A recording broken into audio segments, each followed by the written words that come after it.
Are you a responsible gun owner? Are you a responsible gun owner? Are you a responsible gun owner? Are you a responsible gun owner? Are you a responsible gun owner? Are you a responsible gun owner? The PNP Civil Security Group would like to advise all firearms holders to renew their license to own and possess firearms and firearms registration within 6 months before its expiry date.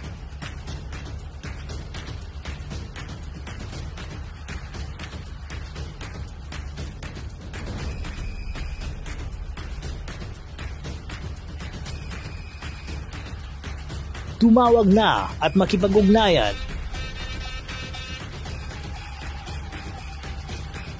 Be a responsible gun owner and be a good Filipino citizen. Huwag maging biktima ng expired mong lisensya.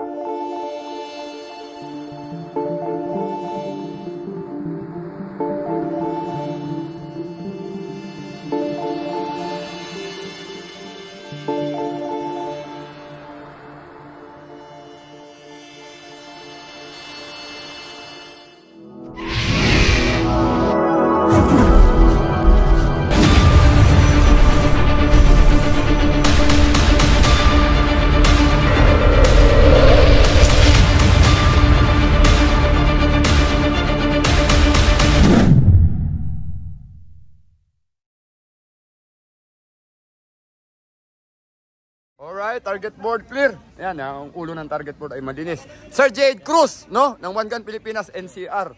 Ayan, siyang may-ari nitong 45. Okay ba, Traed? Sir, may natutunan ba tayo? Sir, salamat po sa natutunan ko sa inyo, sir. Okay, thank you very much. So si Sir Jade ay may-ari nitong AC2 Commander ng ano to? Metro Arms. Metro Arms, American Classic Commander, no? Ano ba tawag dito, Jay? Compact na ba ito? Compact na, Subcompact. Semi-compact. Oh. Semi-compact na ito ng Metro Arms. So yan, tignan natin, meron tayong 7 bala, no? This is our first time to shoot this gun. Tignan natin kung kaya nating ipasok ang mga bala.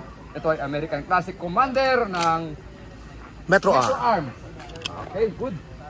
So let us see, isang bala lang muna. Tignan natin, kanina target board clear tayo. Kung naipasok natin yung bala ron, kung kaya natin ipasok yung bala doon sa ulo ng target board. So yun. So yan po, no? So ganun kaganda tong American Classic ni Sir Jade Cruz, no? So naka-optic na ito, naka-no back sight. Reloaders po nabili yan. Reloaders ka ng Ammo Trading. Yan, maraming salamat. Reloaders. Po. So naka-discount ka naman. Iyon ba? Jay Tarok. Kuya Ronelio Tarok ng Reloaders ka ng Ammo Trading. So this is 7 meters, no? Tinama natin, first ano natin, unang putok, tinama natin ng ganung kalap, kaganda, gitnang-gitna ng board. So 10 meters, subukan pa rin natin kung kaya natin, no? So ayan, we're ready, up! Hindi na natin kung papasok. Pinasok ba? Hindi lang pala kasi hindi nasa... Naku, walang pumasok. Walang pumasok, Jay. Wala. Bumaba. Ulitin natin. So yan, nakikita nyo, pati mintis naman, pinakikita natin mga kapatid, no? Walang pumasok. Let us try again. Hindi natin kung papasok ang target board. Ready? Tumama. Ulo. Taas. Ito, mama. Ito. Okay, dumalaw. Pakpan natin ulit. Alright, sige. Again. Tumama. 10 meters ulit. American Classic, Commander. AC2 Commander, no?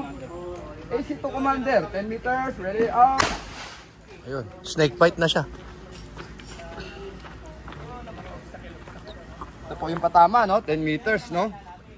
So, maganda talaga yung baril, no? Wala tayong masabi sa American. Thank you, Reloaders Gun Ammo Trading sa discount ni Sir Jade Cruz, no? Ayan, tuloy-tuloy ang suporta sa atin ng Reloaders Gun Ammo Trading, mga kapatid, no? So, from the holster, let us see kung tatama natin. Ready, up!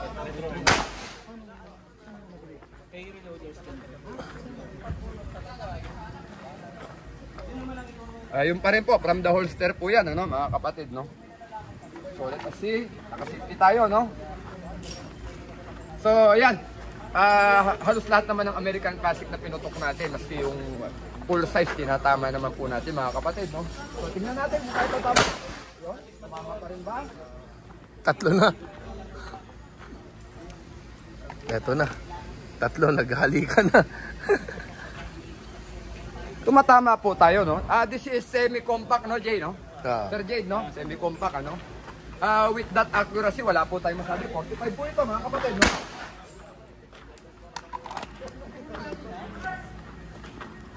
So, yun po patama, no?